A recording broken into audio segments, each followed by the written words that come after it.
Alrighty, I am back with part 21. We basically just got finished talking to the Zohar, so we're getting kind of close to the end of the walls of text part of the disc 2, which, oh my gosh, so ready to be done with it.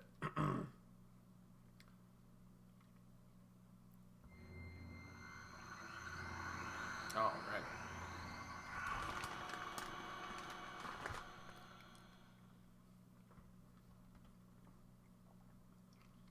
Phase Gear has now transformed into Xenogears. Faye says, Dad?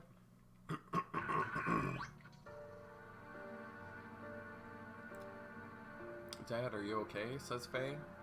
Dad, I'm sorry, this is all my fault.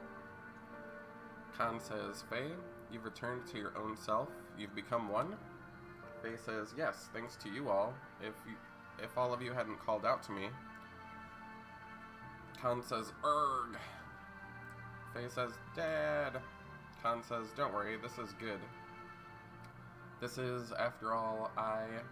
Faye says, Dad? Khan says, you and I must become one. Faye says, huh? Graf? What's going on? Graf says, haha. I reached the limit of the body I possessed on that day 3 years ago. I required a body that would tide me over until your true awakening. That's why I acquired the body of your father. Regardless of your awakening, your merging, and the inherited memories you had acquired, there was no way for you to know of this, since you had lost your memory at that point. At the point in which I merged with your father. Faye says, impossible. What about Wise Man? What about father? Graf says, of course they were just parts of me. I couldn't hold on to Khan totally. His ego was far stronger than I imagined. When my control weakened, he showed himself to you as Wise Man. Faye says, arg. Graf says, you have awakened. This body is now useless to me. Now I must return to my original body, the reincarnation of my body that you inhabit. Faye says, stop it. Dad. Graf says, I hear you, Faye. You see, he and I are one. I am Khan. Khan is me. He has become one with me, so you two should open your heart and unite with me. Then we can go on to eliminate everything. Faye says, no, I can't allow you to control me.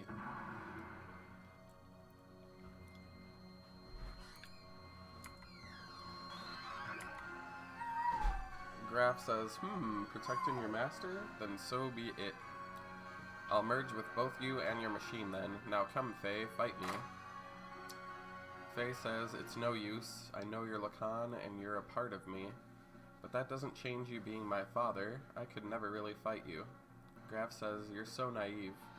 Why don't you understand that your naivety is what killed Sophia, what killed your mother, Karen? Faye says, I already know that. That's why I swore never to run away again. That I must rescue Ellie, so don't get in my way. Wake up. Open your eyes, father. Graf says, if that's the case, fight me, fight me. Faye says, I can't. Graf says, I see, then there's no choice. Graf says, since you're so unwilling to fight, I believe I'll have to use them as bait. Faye says, stop it. Don't we have the same memories? Can't you also remember that sadness you felt way back then? Why then? Why must you destroy everything? If we stop Deus, won't this all be over? Graf says, you still don't understand even after your contact with the existence? I came to understand after my contact with the existence that even if Deus was destroyed, as long as humans still inhabit this land, Miang and Eliam will continue to be born time and time again. Then all living things may as well perish along with Deus itself. That's the only path to freedom. The path to release us from the eternal cycles of life, the tragedies of history, and the spell of fate. Once I awaken Deus as a weapon, I'll obliterate all living things. And then I'll use your awakened self and that machine to return everything to nothing. That's what I concluded. Miang and Eliam are not just Deus mouthpieces, that woman is its main body. Why can't she see that? Faye says that's not true. She gave her life for me by shielding me from harm. Her eyes weren't Miang's. Mother came back at the last moment. Miang, Mother, even Ellie, we're all humans born on this planet. Deus doesn't matter. You'll see, I will bring Ellie back. Father, no Graf, if you won't back down. Graf says never. Faye says, then I have no choice. The time has come to truly become one.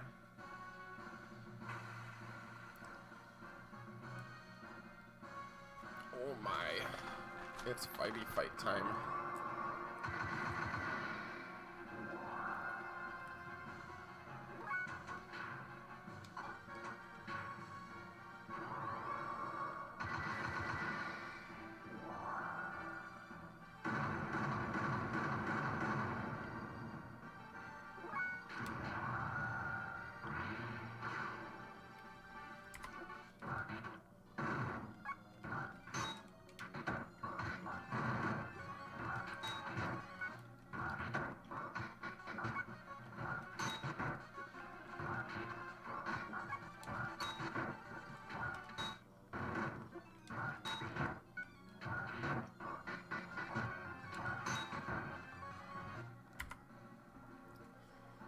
And it looks like Graf's been defeated.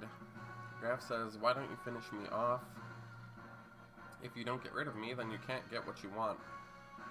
Faye says, it's alright, Dad, I understand. You're not Graf. You're my father. You and Graf are one. Your will and purpose never change. I knew that once we fought, but let's stop now. Our objectives should be the same. It's the same as becoming one. We don't have to fight. Faye says, what's happening? My body. Graf says, Zohar is after you, the last piece to combine with Deus' system. It seeks to unify with you, the first to have been divided from it. Faye says, what? Graf says, this is what Lacan wanted all along. After all, I'm an imperfect existence. It was inevitable that it would come to this, considering what had happened in the past. Lacan's imperfect secondary contact with the wave existence split his personality into two. Eventually his body died, but the original Lacan transmigrated, bringing the destiny of becoming a contact with him. He was reborn as your present body. The remaining persona, just his desires, lived on separately by possessing the bodies of others. That is Graf, that is me. I may have inherited Lacan's will, but I'm not the same as the contact Lacan. It's impossible for me to make real contact. There would be no true melding and release. Even though our bodies may be different, I'm still half of you, that fact remains. Although I'm imperfect, I can merge temporarily with Zohar, and thus may be able to buy you some time. This is the only way I can be with you. Graf continues, this is all I can do. Deus' system will start to look for you again. Before then, you have to destroy the newly perfected Deus and this Zohar modifier. You're the only one that can destroy the physical barrier that encases God's body. Faye says, Dad. Graf says, as you said, that was Karen. Through many generations, Miang is beginning to break free from her bounds. Now that Eliam is merged with Deus, she has all of her memories back. All the memories from her original birth as the contact's complement up to her current transmigration. That includes all the lives she has lived as Miang and her substitutes over the centuries. And of course, that includes your mother's memories too. Faye says, Mother's memories? Graf says, Faye, cut away all the binds on mankind. You should be able to do that now. Save her and all the other women bound with her. I'm begging you, Faye.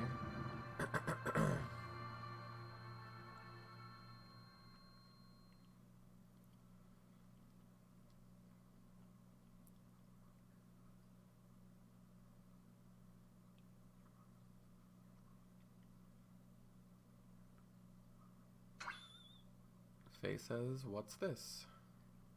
This pendant. Is this Sophia's or my mother's? Faye says, it's nothing. I'm just talking to myself. I'm sorry for all the trouble I've caused everyone. Thank you all so much. Anyway, let's get going. There is little time left now for me and for our planet. Hello, human. How was work? Good. Satan says, what is this place?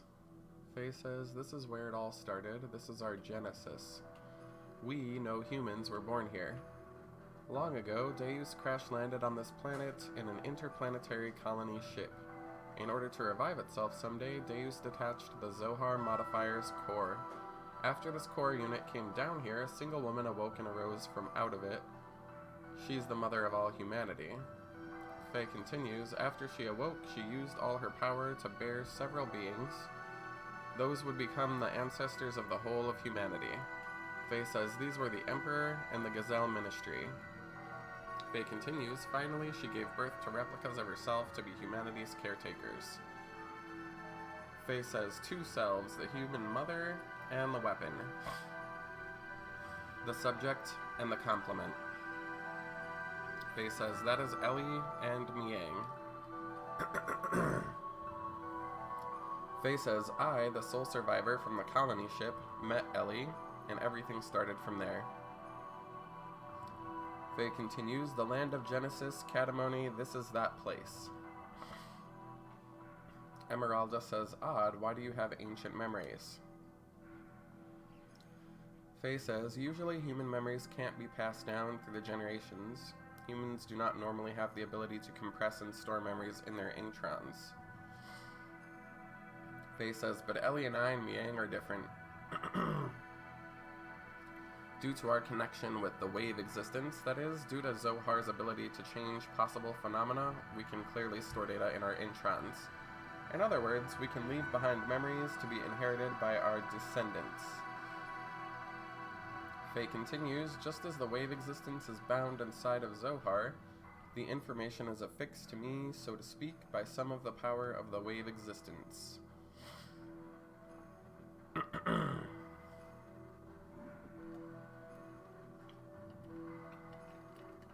Satan says, then this is...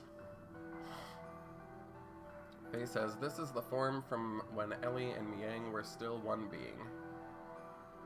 This is the first woman of our world.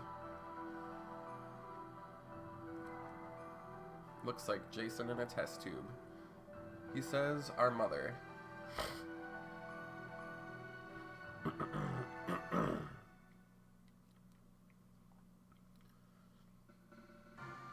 Bart says, if we destroy that Zohar thing, everything will be over, right?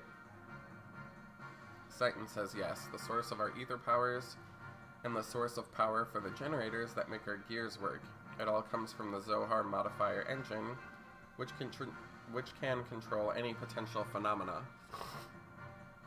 If we destroy it, Deus and the Seraph Angels will all be deactivated. And then we should also be able to free Ellie, who has become bound to the Deus weapon system as Miang.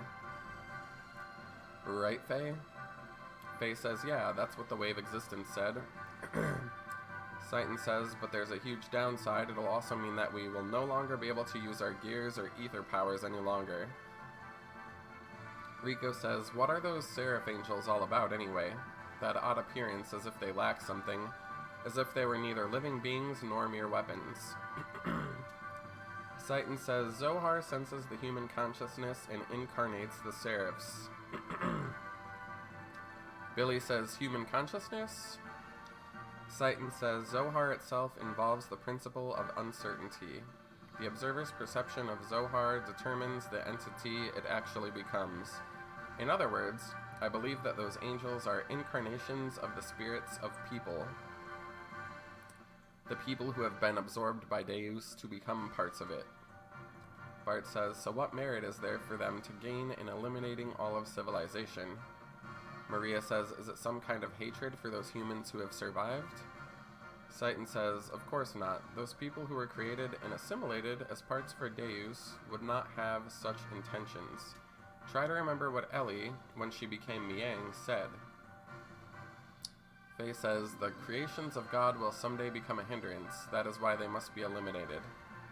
Satan says, yes, that's why Merkava is being used to begin the destruction. But Deus is not following its programming of exterminating all of civilization. The Seraphs, which are terminal interface weapons of Deus, are using their bodies composed of nanomachines to absorb massive numbers of people, regardless of whether they are dead or alive. It is not discriminating between the mutant and non-mutant people. This is highly peculiar. The fact that the people who are meant to be destroyed are being taken in as well, that is the absolute opposite of what it's supposed to be doing. Faye says maybe there aren't enough parts. Satan says that's unlikely. Aside from those bodies that were destined to be parts for it, Deus, who has already acquired the abilities of the nanomachines, can just about use any material to construct its body. It is obvious it has other intentions in mind. Satan says those intentions Krellian has called Deus the Mother.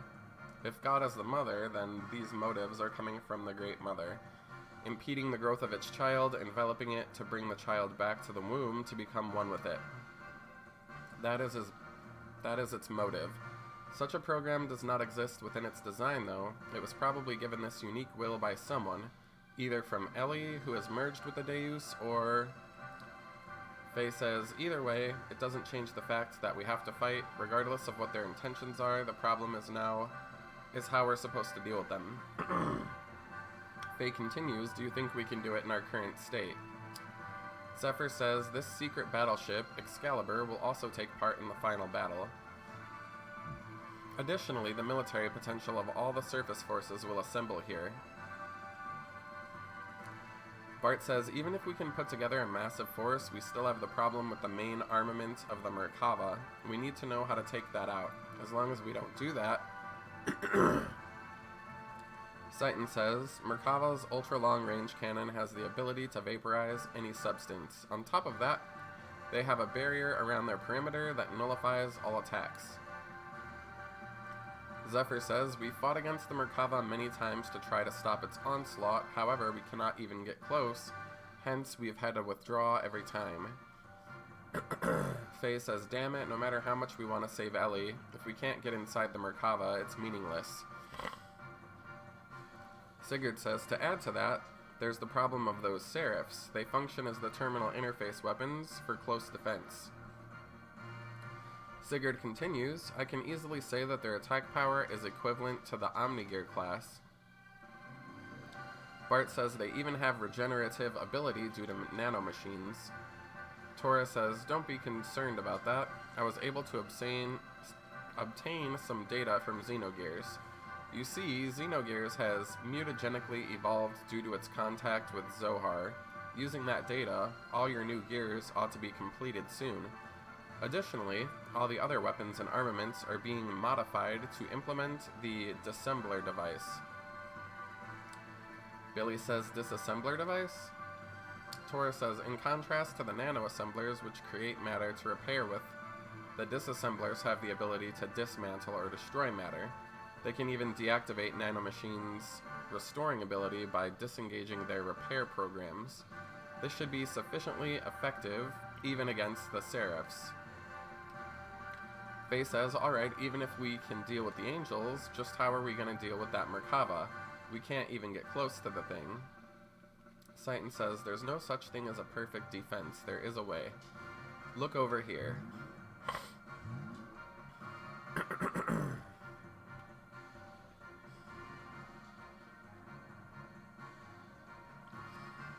Merkava's main gun requires 1.2 second interval to reload because of its tremendous output. Upon firing, although it is only sectional, there will be a portion of the barrier that will be opened. There's a 1.87 second delay before the barrier reforms in that area. If we can use that window of time to target and destroy the cannon, it will be possible to close in on it. If we can get close enough, we can break through with gravitational spatial correction. Satan says, well, this is the rough idea. Sigurd says, unfortunately, we don't have such a long-range cannon that could acquire a target in such a brief time frame. Bart says, what you're saying is we need to shut that annoying cannon up, right?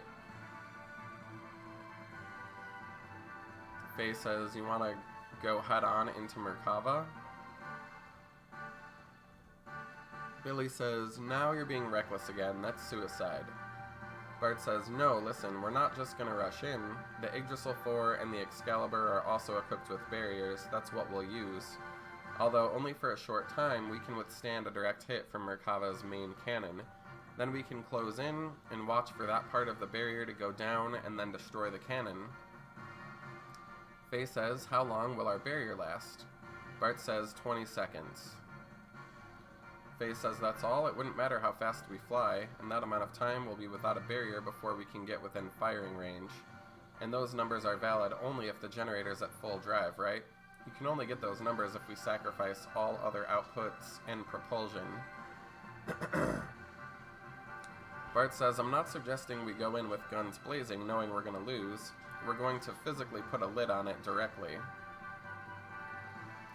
Bart says, as you've said, the Yggdrasil 4, or the Excalibur's barrier, can't sufficiently defend against Merkava's attack, at least with one generator, that is. Billy says, meaning?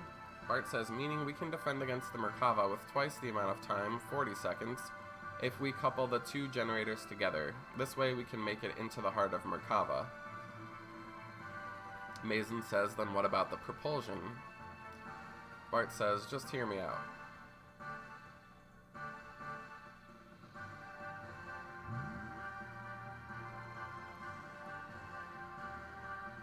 This is what we do. First we transform my Yggdrasil into heavy assault mode and load it onto the Excalibur so we can couple the generators. By doing that, we can reduce the energy usage down to just supporting the hull of the ship and generating the barrier. This will allow most of the energy to be devoted to generating the barrier. Next, we shift the barrier to full front and focus it to a single point where their main cannon will make its strike. Now for movement, first off, we develop a barrier by engaging Excalibur's generator to maximum power. For propulsion, during that time, we'll install on the Yggdrasil those large solid rockets we got from the ruins of the mash driver. When Excalibur's barrier expires, we'll use the Yggdrasil 4's generator to develop a barrier. Then we'll also detach the solid rockets and shift the Excalibur into conventional flight. Using this method, we can get right in Merkava's face. After it fires, it'll be defenseless. During this time, we'll block the muzzle of Merkava's cannon with Excalibur's bow ram, upon which we should have about 0.67 seconds. With the cannon fire of the Excalibur, we'll destroy the Yggdrasil 4's slave generator and incapacitate the Merkava along the way, and then we break through. Bart says that's what the plan is all about. The combination of the barriers of both ships, storming the Merkava, the timing of the cannon fire of the Excalibur, these are all going to be crucial. Mess up any one of these and the consequences are going to be severe. Hence, it'll be necessary to have both crews in sync with each other. That's why I'd like to place Sig in command of the Excalibur. Sigurd says, I have no qualms with that. Bart says, what do you think, Queen? Will you lend us your battleship? Zephyr says, since there appears to be no other alternative, let's go with that. Please use it as you see fit. Citan says, but we are not cutting it uncomfortably close. When you calculate the arrival time and the barrier generation time, you will see what I mean. One minor mishap will put us in a situation where we could run out of barrier power before our arrival. Sigurd says also we will be devoting both generators to keeping the barriers up. Won't that leave us without perimeter defenses? We won't stand a chance if we get engaged by the Seraph Angels on our way there.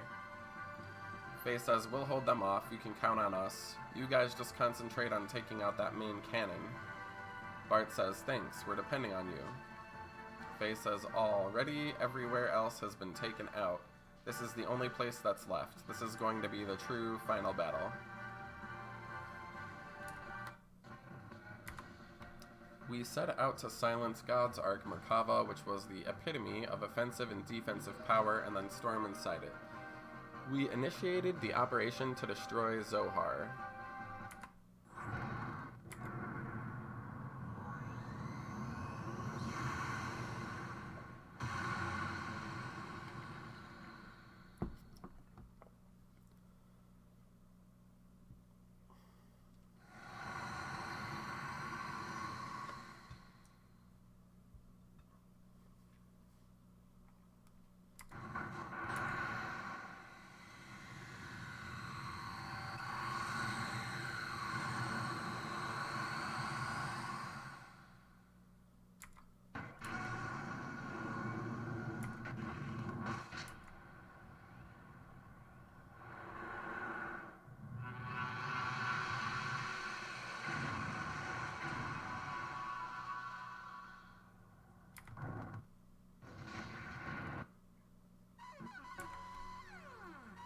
Faye says, that can't be.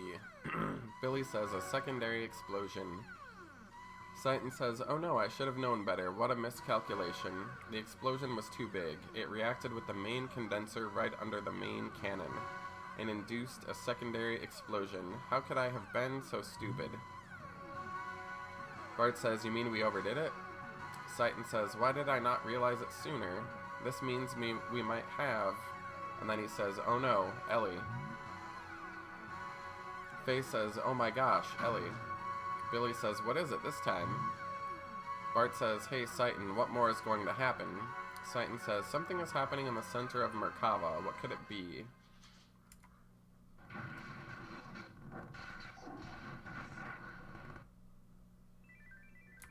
At that time, the earth quaked and shook, and from the location where the Merkava crashed, a giant object appeared. It was Deus' final form. The Merkava was merely its vessel. Deus evolved through the use of Krellian's nanomachines into a planetary-scale weapon and began terraforming. It was attempting to convert this entire planet into a weapon. We retreated back to the base at the Snowy Plains to form a new strategy. We decided to go back into Deus. Time was running out for us.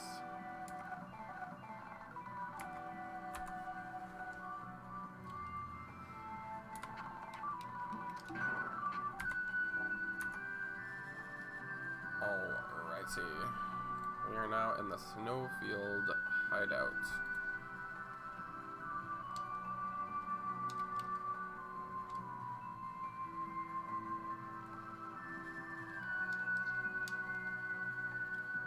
Though this base is the last refuge for humans, as you can no doubt see, we have no supplies. Almost no supplies.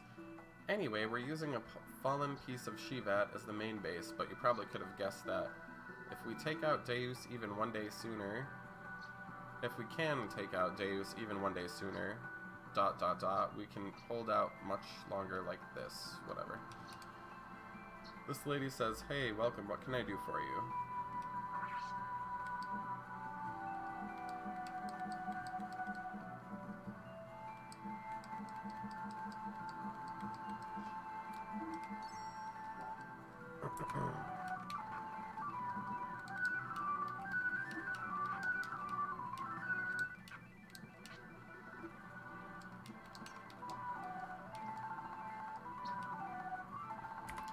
This guy says, aren't these birds cute? They're cheap too. Wanna buy them? Oh, whatever.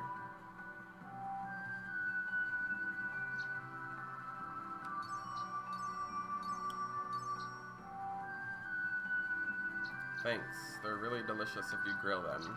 And then they fly away. Ah! The guy is like, I know nothing. Nothing.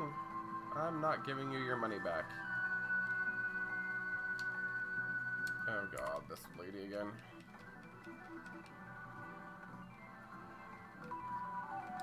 Yeah, that guy is just sad. That's garbage. I don't need it.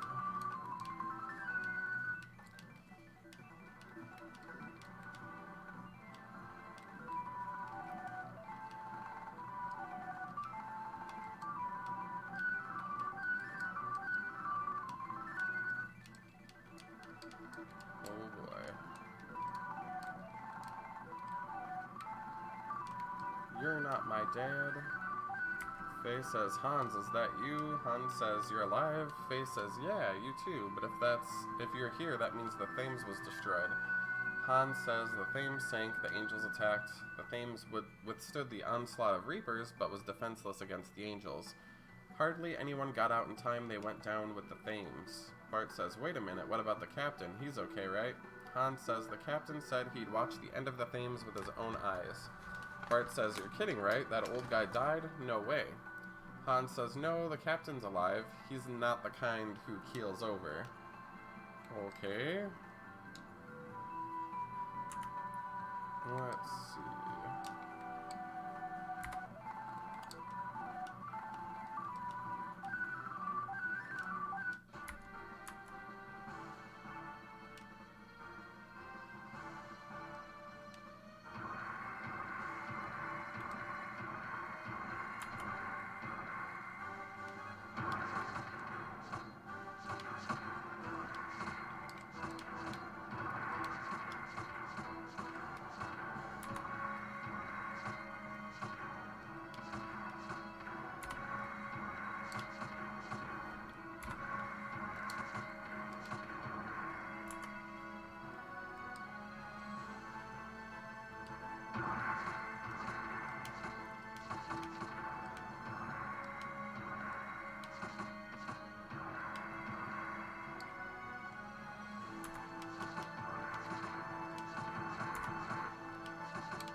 That was some bullshit.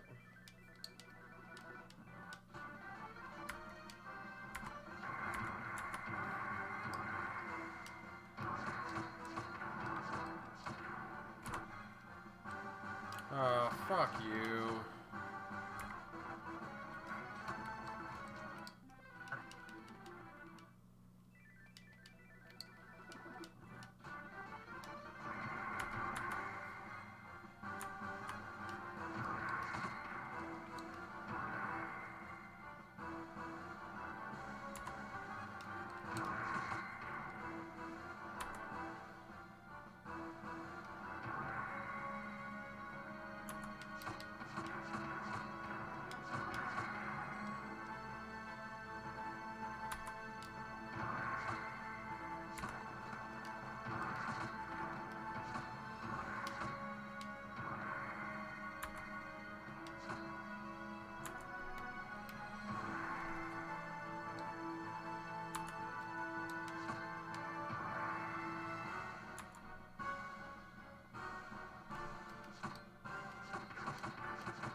Are you shitting me?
I received Emeralda Junior doll.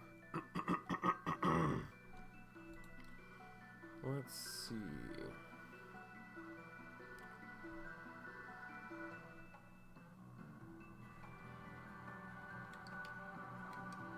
I don't want to keep playing that many times. Your winning record will be wiped out if you do. What does that even do?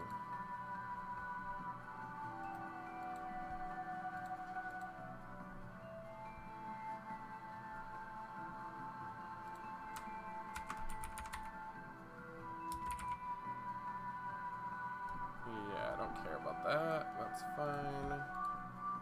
We're gonna stop.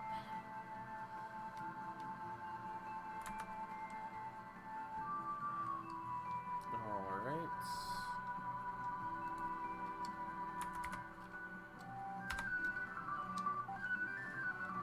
What we got in here?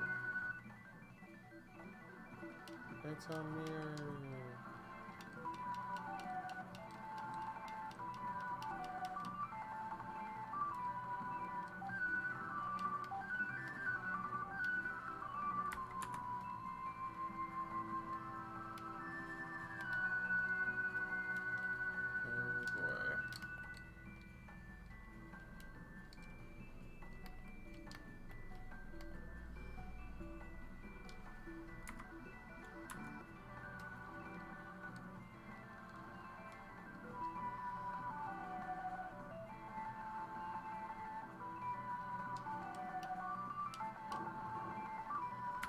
Looks like we got the gear shop.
Looks like Satan got a better sword.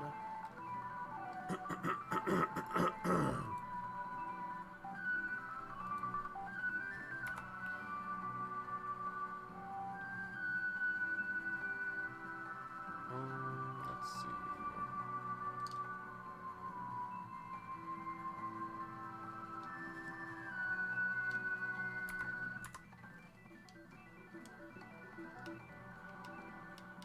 Oh boy, these people talk too much.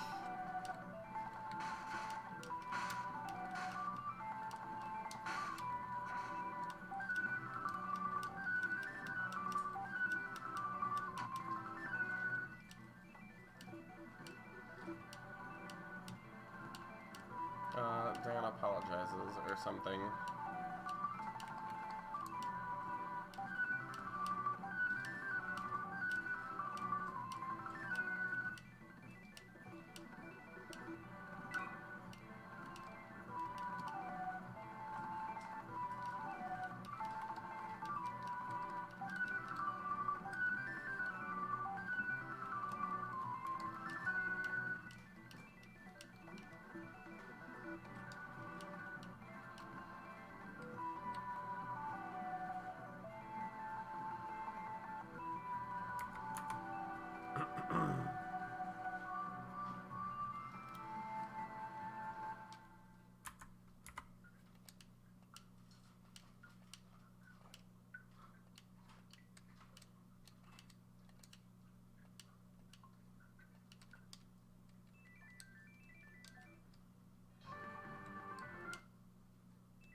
Place to like rest in here.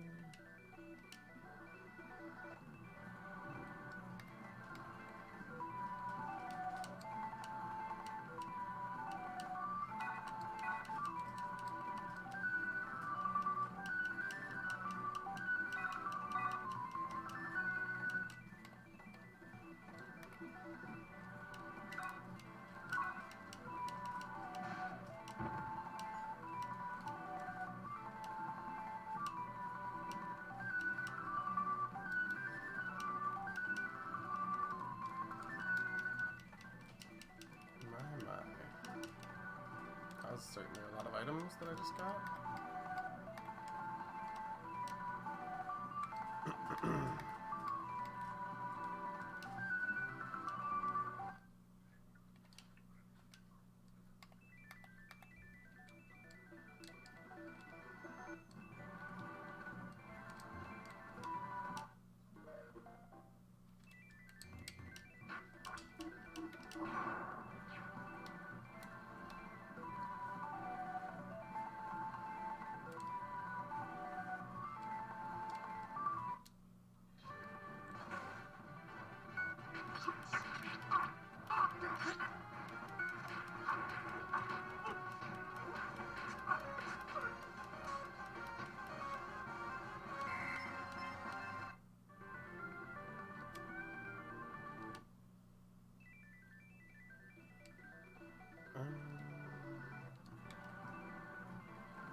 just so much, like, pointless exposition occurring. Something, something children.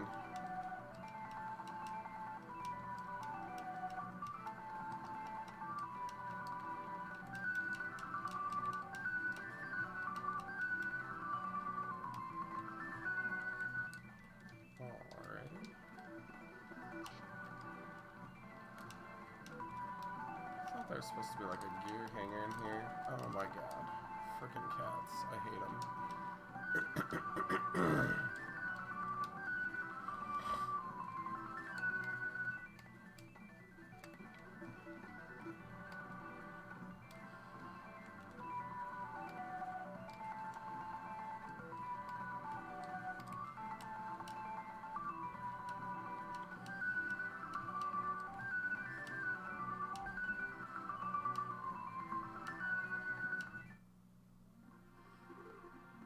Apparently, we found Car.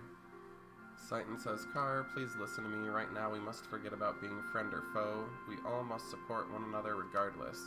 Right now, we need your help. Ramses says, I'm just trash, a reject. Citan says, stop feeling sorry for yourself and pull yourself together. Sigurd says, Hyuga, what are you doing?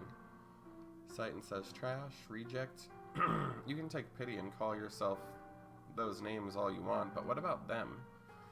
I guess referring to the elements. Citan says, are these women stupid, trash, or rejects for believing in you? The reasons why you helped these girls who had no one to turn to may not have been that noble, but in spite of that they stuck with you. Do you know why? They know you better than anyone else. They know the true kindness that exists in your heart. They know because they want to be loved. That is why they won't leave you. Car, do not make them into trash or rejects that you speak of. Dominia says, Commander. Ramses says, all of you. Citan says, needless to say, you're not trash or reject. We know that better than anyone. Ramses says, I didn't realize that what I've been looking for was so close to me. I'm sorry for not realizing sooner. Dominia says, oh, Commander. Faye says, so much has happened between him and I. When this battle ends, I want to face him one-on-one. As a sport, not as war. Zephyr says, I'm sure he wishes the same thing too. Faye says, perhaps. Zephyr says, Faye, may I ask you something about Ellie? What if, even if we break Zohar's spell, she doesn't return to normal? Faye says, Ellie will be back to her usual self. I will go on believing that, but even if that doesn't happen, I will still, let's just say I'm prepared for that too. Zephyr says, you don't have to do this if you don't want to, you know? Your opponent is the person you love. If you decide to quit, no one will blame you. Faye says to quit would be meaningless. All that I fought for and all that I live for would come to have no meaning at all. People should be free, with no one bound by others and no one binding others. Inside of me, there is a part of me that desires that freedom, and a part of me that gives me hope. So I shall fight to win true freedom, for we are still alive.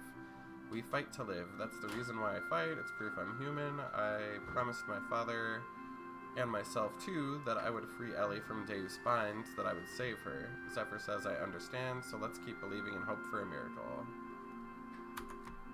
Wow. Such long cutscene. Is she just gonna say the exact same thing? Okay.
Alright, I don't think there's anything else to do in there.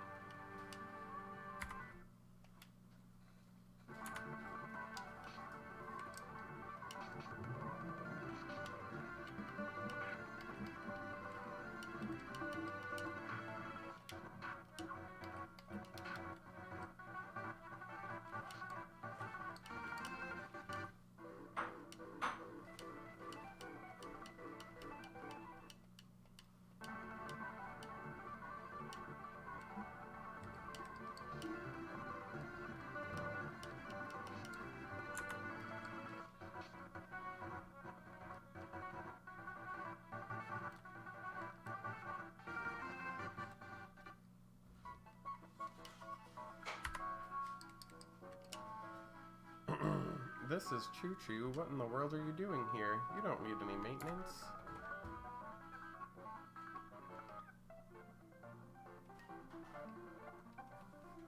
That pink blob is pretending to be important to the story somehow, and I'm not interested.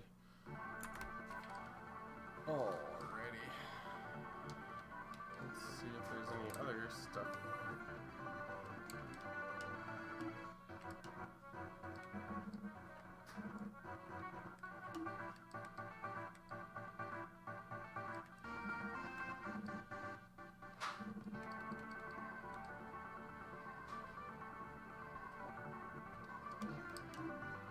Yep, nothing there.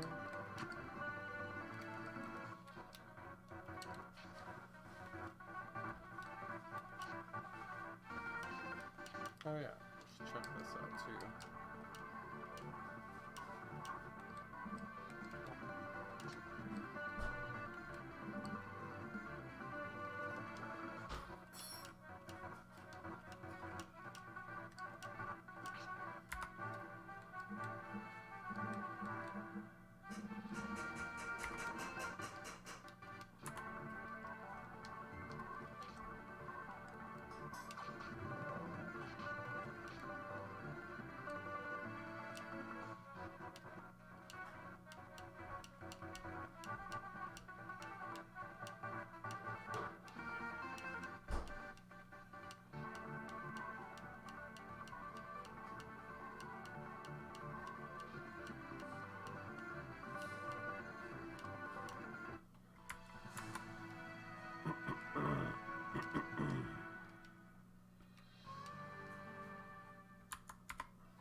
Alrighty.